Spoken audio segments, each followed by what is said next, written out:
বৈষম্য বিরোধী ছাত্র আন্দোলনের অন্যতম সমন্বয়ক এবং জুলাই ফাউন্ডেশনের সাধারণ সম্পাদক সার্জিস আলম শুক্রবার এক বিবৃতিতে ভারতের সঙ্গে বাংলাদেশের সম্পর্ক নিয়ে দৃঢ় অবস্থান ব্যক্ত করেছেন।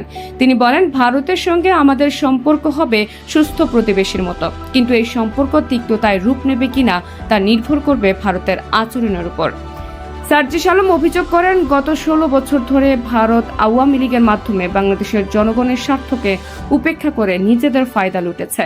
তিনি স্পষ্টতই উল্লেখ করেন, এখন তার বাংলাদেশের জনগণ সেই সুযোগ দেবে না। ভারতের উচিত হবে আগের নীতি পরিহার করে বাংলাদেশের প্রতি সঠিক আচরণ প্রদর্শন করা।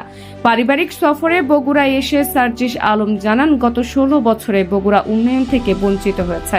মনে হয়েছে নামের কারণেই জেলা বৈষম্যের শিকার হয়েছে। তিনি এই মন্তব্য করে জেলার জনগণের হতাশাকে ফুটিয়ে তুলেছেন।